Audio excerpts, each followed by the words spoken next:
joined by the Alliance Democratic Party, the NDA flag bearer, Mohamed, who is here to talk about his plans, as presidential candidate for the National Democratic Alliance in Leone in Salone. Good morning, Mr. Ban. Welcome to the show. Yeah, good morning, Lamrana. First of all, my party is National Democratic Alliance. The NDA. Yeah, and I like my middle initial, Mohamed Siba. Mohamed, the that C makes it more, the C is for customized. The C. Cherno Ba. Okay, so yeah, that's you gotta have that Cherno in there, man. That's what gets the voters to understand who they will be voting for. That is correct. That is accepted. So our producers are listening; they will add the C to the name. Yes. But once more, welcome to the show. And thank you, sir. Is it safe to say you're already the presidential candidate of the NDA? Absolutely, it's official. Okay, you've been endorsed by the party. That is correct. Yes. Okay. The NDA itself, looking at its governance structure, its democratic values, what does it stand for? Well, first of all, the NDA is the third oldest political party in Sierra Leone. It's a party born out of an ideology, the ideology of a nation-first concept, compared to these other splinter parties that came out of grievances and disagreements. Our foundation is based on ideology. We believe that in Sierra Leone, for us to move forward, we have to have an ideology. An ideology in believing that we are Sierra Leonean first, that as a mosaic nation, we need to have the ability to come together and have a national purpose. So that is the foundation of the NDA.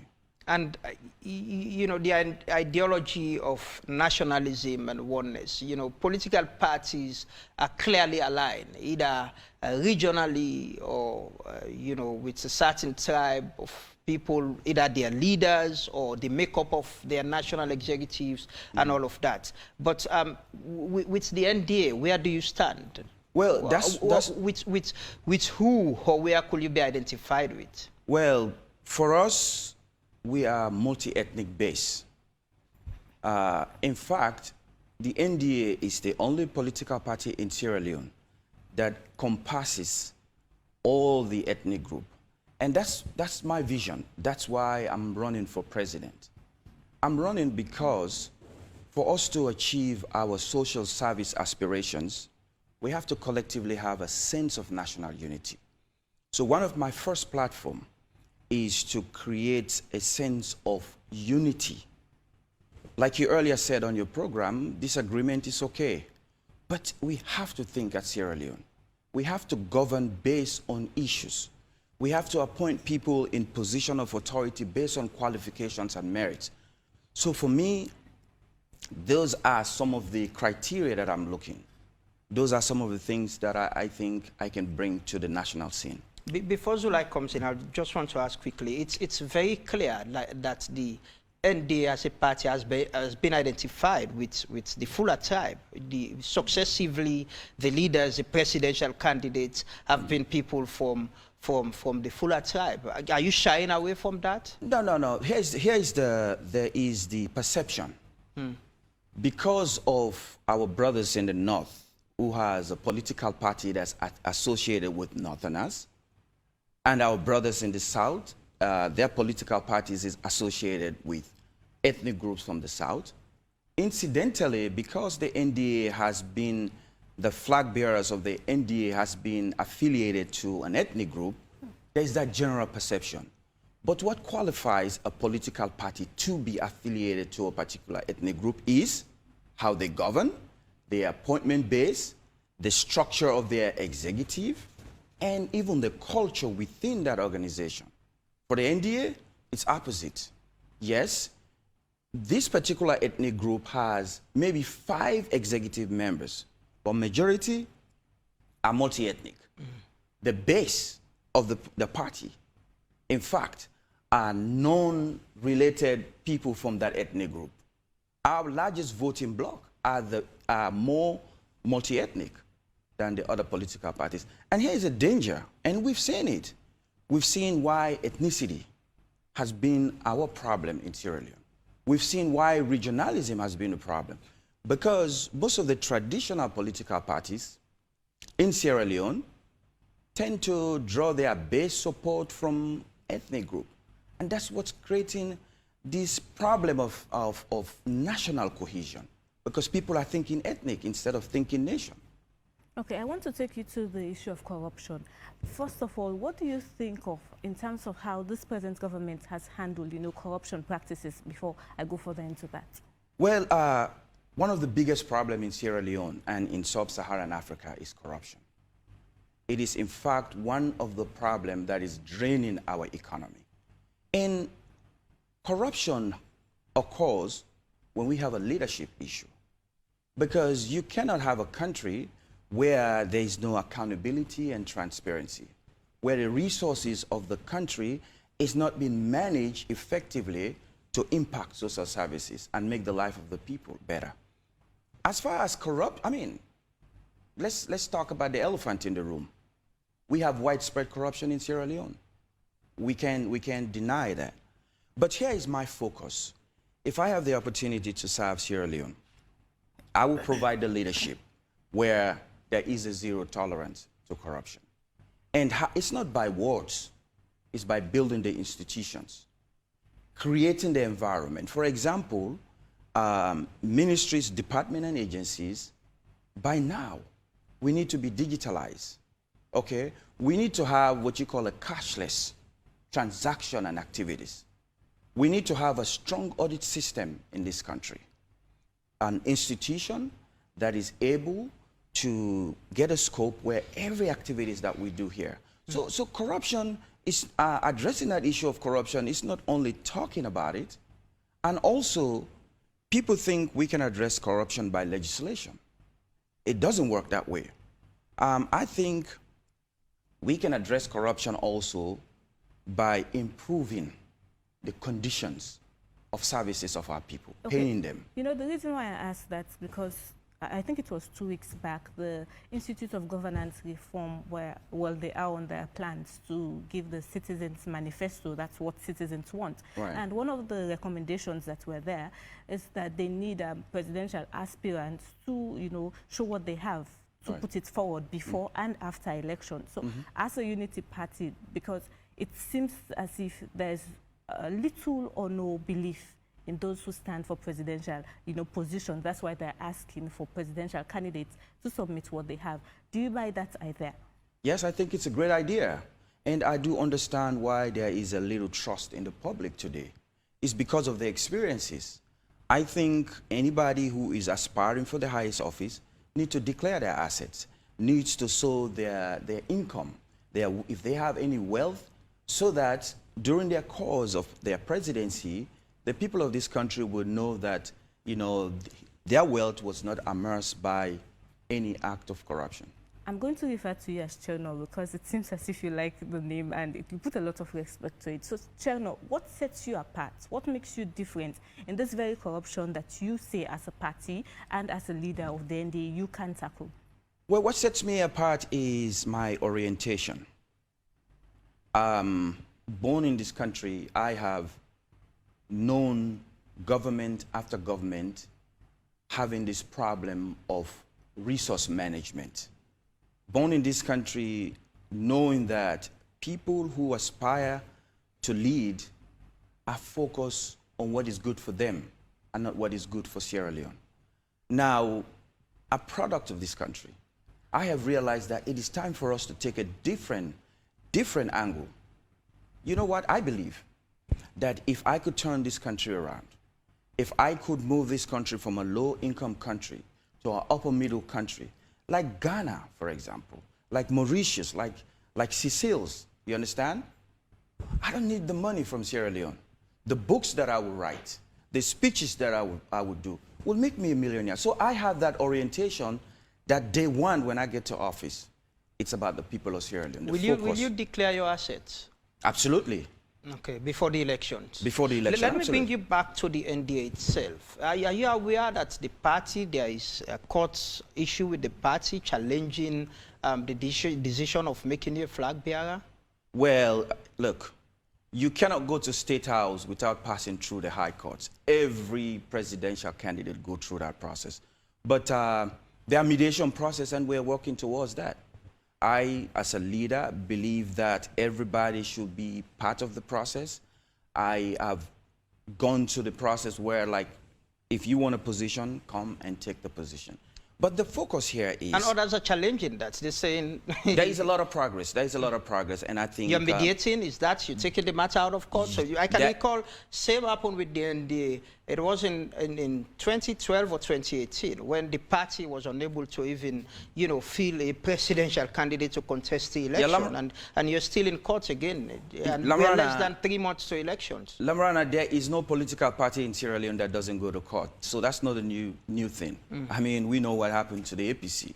So, but the focus is, my vision for Sierra Leone is that I want to work in building a better economy.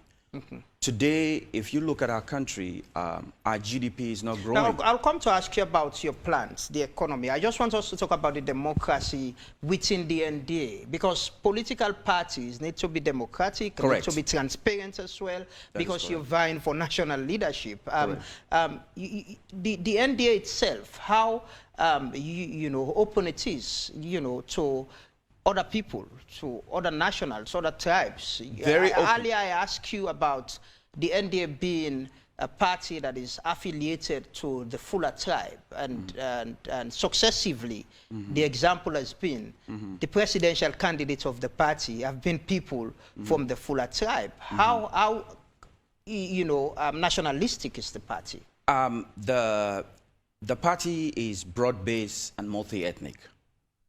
Number one, I am challenging all the other political parties, including the 2 traditional parties, right? Let's look at the structure of our executive. When you look at the structure of the executive of the NDA, it is more multi-ethnic and more regional based than the other political parties. But I don't want us to also forget that, what about our brothers in the South and the Southeast? The history. All Southern based, all one ethnic group based. What about our brothers from the North? So, but I cannot tell you that we have internal democratic processes. The party is open to all Sierra Leoneans. Like I said to you, the structure of the executive is multi-ethnic based. This particular tribe that the perception is made about, guess what? Is the minority within the organization, within the political party. Is that the case with the other traditional party? Absolutely no. With the party already in court, with this court matter, is it still safe to say you're the presidential candidate, or of should we, because someone is challenging? No, we don't have any court injunction, Lamrana. We don't have anything that's stopping us from performing our activities. This is a matter that is in court, but there is a mediation.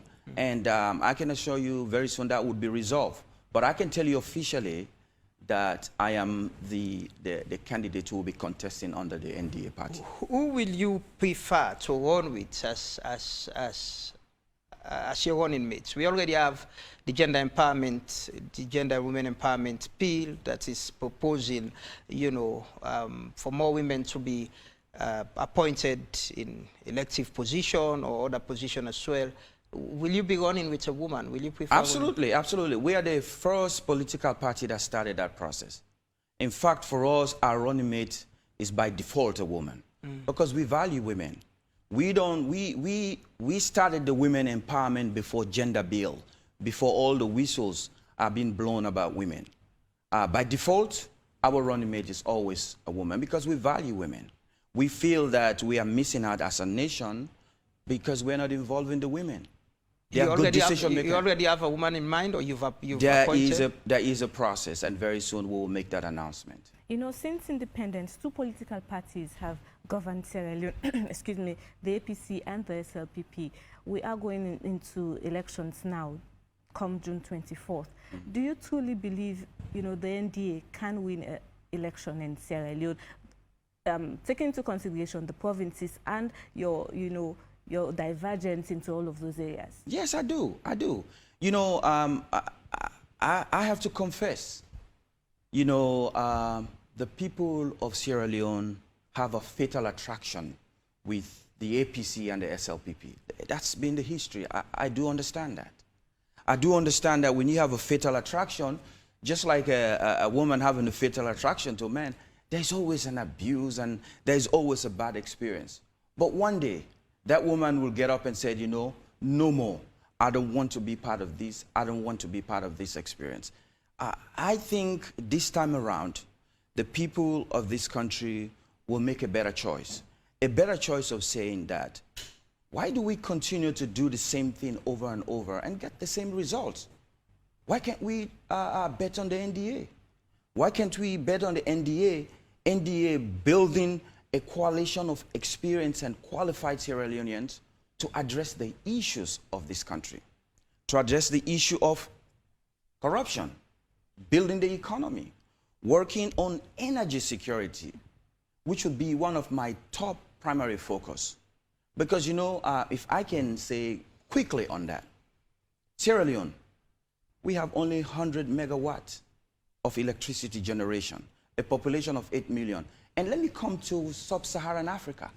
Ghana, okay, we're in the same sub-region. They have 5,130 megawatts, okay? Senegal, 1,130. Ivory Coast, 2,230, okay? Do you know Ghanaians? 90% of Ghanaians have access to electricity. In Sierra Leone, 26%. And this problem is not only 5 years, 10 years. We're talking about for the past 30 years in Sierra Leone. I want to change that. You know, it's very easy to call out figures, statistics. That's what they will say, those in governance, that yes, when you're not in power, it's very easy to do all those differences and calculations. But I want to draw your attention to, you know, your fan base or your popularity in terms of your connection with those in the diaspora.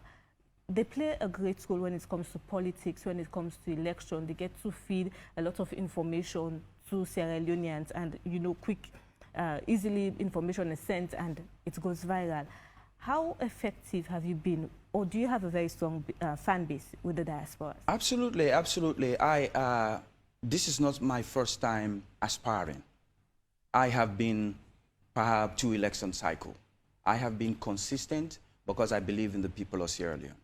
I have been consistent because I'm not doing this for showmanship. I genuinely have a commitment to building this country. I believe that Sierra Leone, the focus is not diaspora or Sierra Leonean from the home base. It's how do we fight corruption? How do we stop this poverty condition that our people are facing? How do we come together, not seeing ourselves as pockets of tribes and region, but how do we strategically sit down and address the issues of water problem, the issue of electricity, the issue of job employment for people. Those are very serious issues that I'm very determined, because I have a commitment to building a better Sierra Leone. As you mentioned, in 2018, the NDA had around 8,000 of the vote, 0.3%. Mm-hmm. Well, you contested. You were yes. the presidential candidate. Correct. And you defeated few other political parties, but you had 0.3% of the total vote in that election. What has changed? You know, 5 years down the line, you contest. You say you're already the flag bearer, the presidential candidate of the right. party. What has changed? What the hopes of you? A lot of change, because is Sierra Leone where we want Sierra Leone to be? How are the people of Sierra Leone thinking? Are they ready to try something different? Are they ready to try something new? So I think there is a window of opportunity for us as a political party. First of all, it's 17 political parties. Mm-hmm. Remember, we had 6 positions out of that. Mm-hmm. Okay? I think that's very important. And also, we've been as a political party for the past 28 years. And that's why I'm calling on these electoral institutions to be very focused on a principle-based system. That is to say, let's open up the political space. Free and fair elections does not only come at the ballot box, it's a process. You have Guinea-Bissau, they have over 17 political parties. You have Gambia, they have more than 18 political parties. Let us as a country open our political space. The international community is watching us. our development partners are watching us. Our participation, when we create an environment of inclusion, participation, and representation, that defines the democratic credentials that we have as a country. Are you into this to win an election, or you're into this, say, let me come and contest? It's adding to my CV, it's adding to me as an individual, because the way the party performed in the last election, and with what you're saying of hopes of winning the election, one may want to ask, how do you intend to win this election? Do you know, in life, everything is possible? Everything in life is possible. There are things that are not possible as well. So to tell me that you're very realistic about that NDA cannot win an election is impossible, I think that would be a false narrative. No, I'm not saying it's impossible. What I'm asking, saying, how do you intend to win the election? I just mentioned the percentage you pulled in the last election. That's a fair and question. It's 5 years. That's a fair question. How do I intend to win the election? First of all, is to have the platform to share to the people of Sierra Leone that we have a better idea than the other political parties. Secondly, is galvanization, campaign, having more effective platform, reaching out to the people. Now, we believe time and circumstances favors us because the condition and plight of the people of Sierra Leone has not been better, okay? So I think we need to reach out to the people and let them understand that Sierra Leone, we have a path to building this country and creating a better future for Sierra Leone. You speak of rallies, well, as you put it, campaigns, and I'm sure you're aware that the PPRC, you know, has put a ban on, supposedly to put a ban on rallies and the likes, and to, you know, interchange it with, you know, town hall meetings. How do you feel about, again, taking into consideration your percentage of people you get to speak to? Well, I do think that if we can converge in areas where we can reach out our base, we can do a door-to-door campaign. Door-to-door campaign, that's an effective form of communicating with the people, okay? I think we as a party, we're sitting down and designing creative ways in reaching out to our base and talking to the people. Okay, now I want to take your attention, you know, to a new ministry created by this government, which is the Environmental Ministry. Taking into consideration environmental best practices and global warming and where Sierra Leone finds itself, you go along the beaches, you get to see seaweed and the like. These are all emerging factors that we need to give importance. What are your plans in those areas, environmental best practices? Yeah, first of all, part of our manifestos, which we'll be launching very soon, is that one of our problems as a country, we have bloated government. Bloated government in the sense, first of all, why do we need 36 cabinets? If I have the opportunity to serve this country, you're talking about we're going to have 15 ministries, not even 36. I will go to the pre-Tijan Kaba's cabinet setup. Okay, that's multi-ethnic. Now, coming to the question of environmental policies, I think that is a very important strategic program because look at our location right by the coast. Most of the time during the rainy season, we have this flooding going on. So I don't think we've had a national program where we can address these flooding issues. So number one, even our building code, how do we build our homes? Do they meet international standards? Are they in compliance with our environmental hazard? So some of the things that I would do is to have a proactive environmental policies. First, we need to have, we need to be able to look at how do we address our weather patterns. For example, we know that this is a season for heavy downpour of rain. What is going to be our forecast? What is going to be our arrangement? So there is a lot of logistical planning. But if you look at that ministry, new ministries, probably it's $200,000 to $300,000 budget. So they are underfunded, and they don't have the capacity to be able to be operational. I would make sure that those departments are funded effectively. I want to ask you about, education and the economy. I recall reading one of the articles you wrote about human capital development and education, and you've also been writing about the economy in Salone. But let's start with the free quality education, which is one of the flagship projects of this government. In your own assessment, do you think it's something, if you become president, you'll want to continue with as president of this country? Yes, yes. I think that is one of the most serious commitment that this government has pursued. I do agree that human development capital is a very important sector. We have to make sure. Now, we're spending $150 million, okay? But I want us to kind of look at what's relatively the impact that it has created. Has it created an impact where the quality of our education has improved? The quality of our teaching service have improved? Okay, we have to assess that.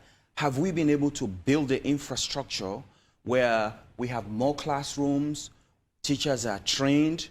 Because if we say we have a feeding program, that's just one aspect of it, okay? If we say that we have free school fees, why are parents still paying school fees here? There are some overhead costs. But overall, I can say that the high enrollment of girls into this program, I think that's a very good thing for us as a country. What will you do differently? What I would do differently is I would put more investment in education.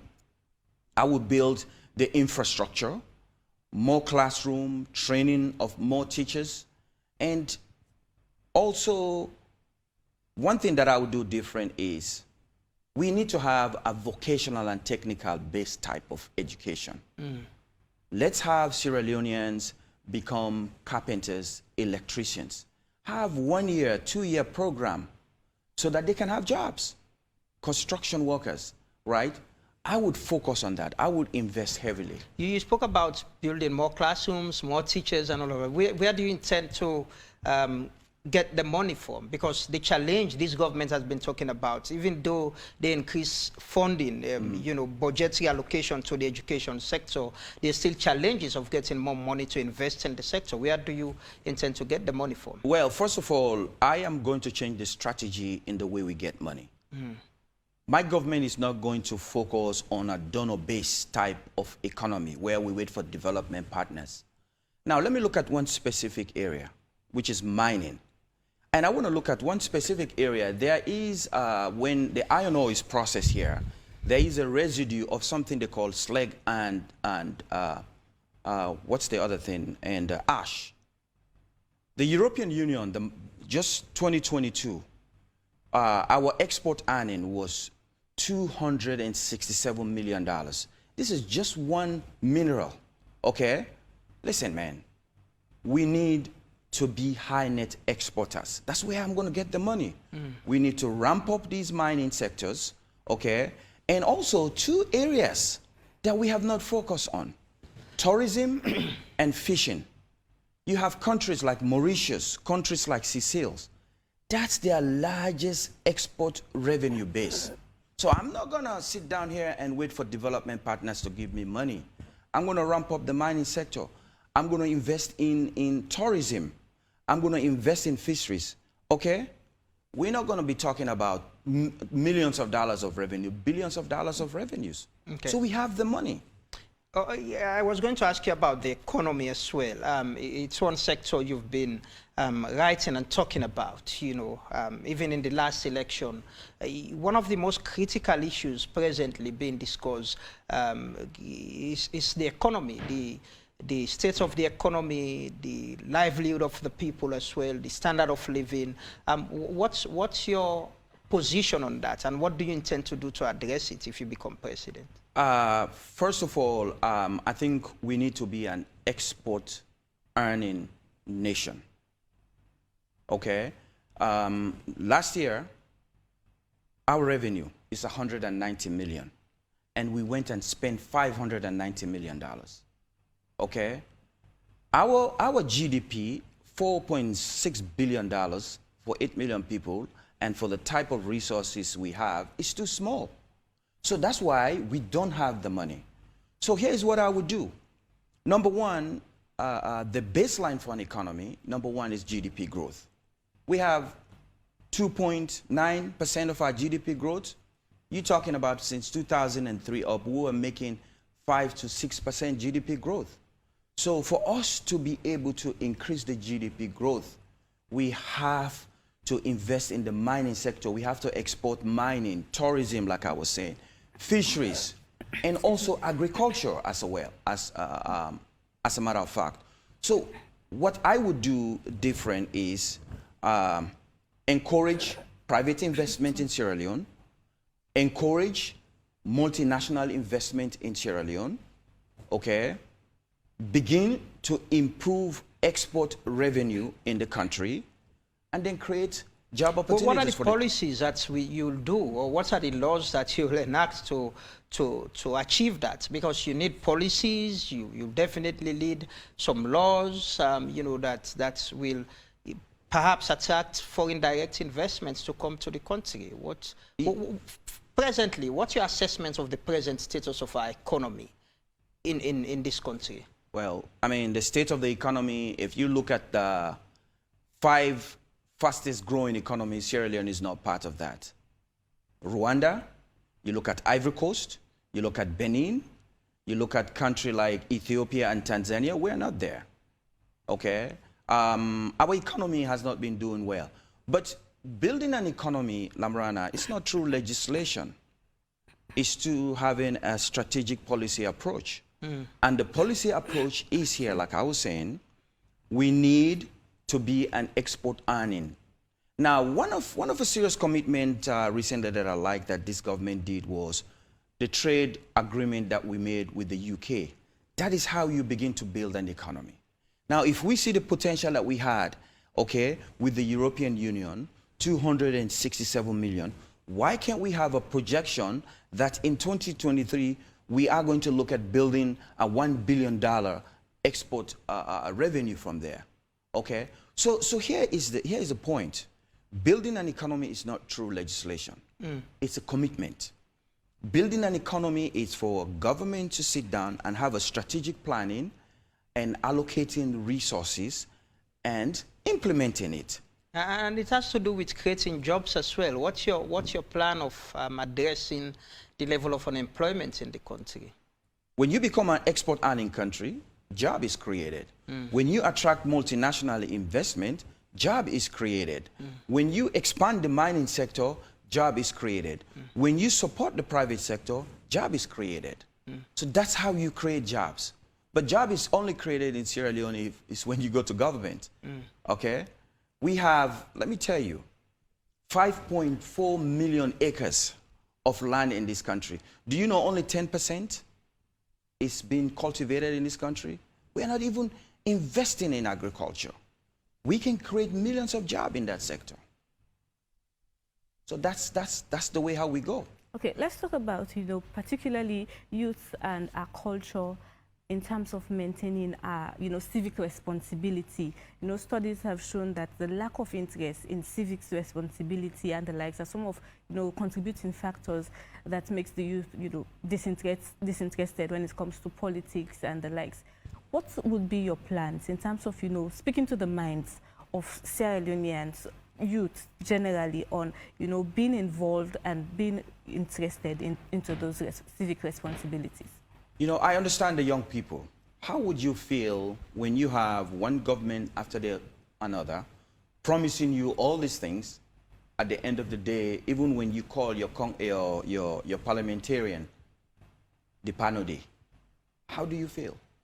The Sierra Leonean, the young Sierra Leonean have had the condition where they've been living in poverty. So how can you make them believe? Don't you think that to have a poverty mindset? Well, first of all, the poverty mindset comes from the culture of education. How many of our young people go to school? Even those who are graduates, right? How many of them come down and get a job? So that's why what I was saying earlier is, which I have very good experience in, let's build a good economy. Now, one of the problems that I think we have in this country, we have been focusing in looking at ourselves as the problem. Our problem as Sierra Leoneans, not the other Salone, not your problem. But we're not looking at the poverty condition that we face as a country. The mindset of us thinking as ethnic groups, not thinking as a nation. When we have a position of trust, we don't build the integrity and the transparency to manage those resources that benefit our people. We have to look at even access to energy. We can, for the past 30 years, I was a little kid in Connaught districts, okay? I was dancing when I see lights. You talking, I'm 50-something years old. We still have a problem. So we have a decades and decades of problem. Like for energy security, let me talk about what I can do to address that problem. One of the things that I intend to do, okay, is first, identify, like the dams. We have more than 5 dams here. One of the reasons why Ghana have over 5,000 and something megawatts is because Nkrumah, over the years, for how many years ago, built a big dam. Okay, we have reservoirs of dam in this country that we need to have the money through the export revenues that we are going to have and build dams. Okay, we need thermal energy. We need solar energy. So the question is, create the revenue, have the money, and then build the infrastructure and then utilize the service. So I see why the young people in this country are disenchanted. Because what has been the results? They dance every elections, but what's in the results? So to me, I want to make a commitment, a very serious commitment, that if I have the opportunity to serve the people of this country, we are going to address specifically the issues. We are going to build a government that looks like Sierra Leone. It is no longer going to be a South or a North, because that's what's affecting our national cohesion. We have to accept that. We are not thinking as Sierra Leoneans. We are thinking from the South. In fact, I can tell you, growing up in Connaught district, I never know my tribe. It's when I started running elections in Sierra Leone that I consciously know that I belong to this tribe. That was the culture that I grew up into. But now, we're thinking and behaving as tribe. And that is a tragedy as a country. So one of my first platform,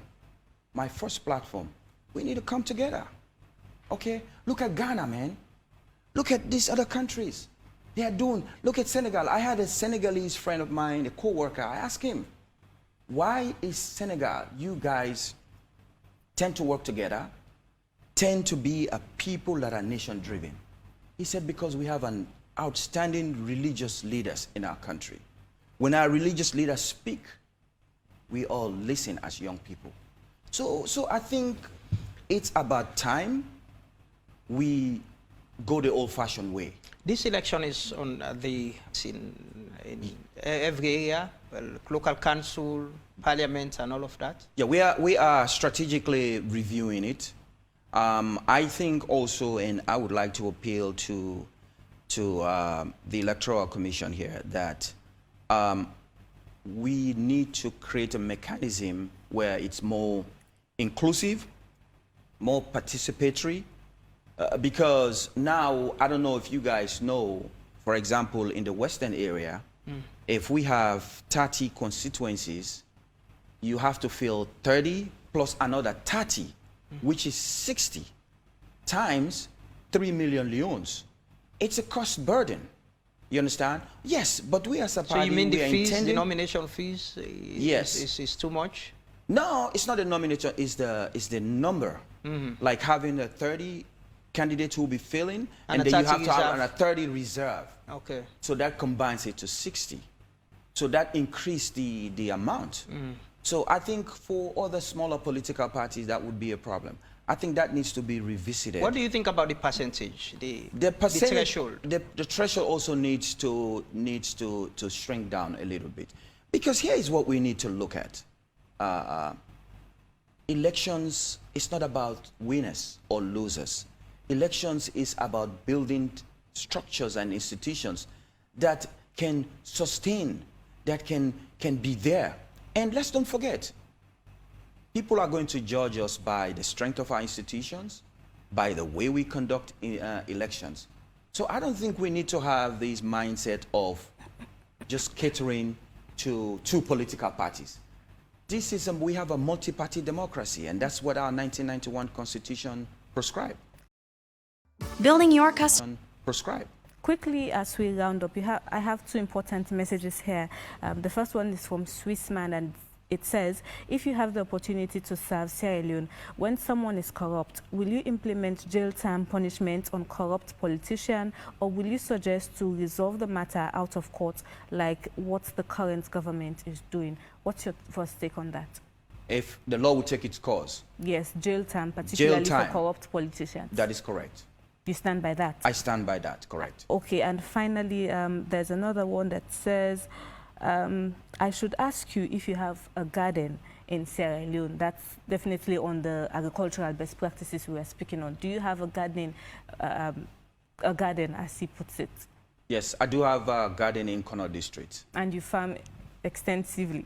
I wouldn't say farm extensively. I have a garden in Sierra Leone, and I intend to expand it and make it one that's good for agricultural purpose. Finally, you know, we are around 3 months or so to elections. How will the NDA be funding its campaign? Well, it's through membership-based supporters and sympathizers.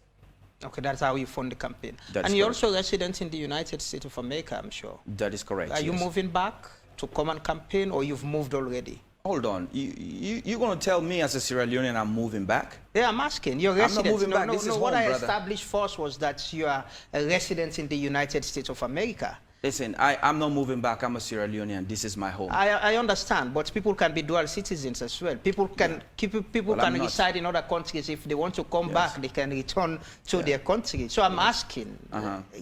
You're a resident in the United States of America. Yes, I live in the United States. That is correct. So I'm asking, have you returned to... I have returned to Sierra Leone even since the day I left Sierra Leone. Okay.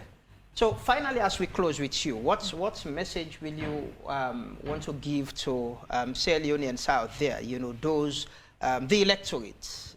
We are in the process of people picking up their voters' identification card. First of all, I would encourage them to go to their centers where they're registered to go and vote. And also, very important, let us have a very peaceful election. All of us have one country. Let us ensure that you have a right to go and vote for whoever your choice of candidate is. Let this election don't be about violence. Peace is the only way. Security is the only way. That's the only path. And also, I want Sierra Leoneans to know that if you have tried something for the past 61 years and you're getting the same results, but now try something else different. Salone, Ivory Coast, Ghana, all these other countries have said, you know what? Now we'll try something else different. I think this election should be about the people of this country, the people of Sierra Leone saying, you know what? Let us put a bet on the NDA. Let us try Mohamed Siba and see what can he offer Sierra Leone.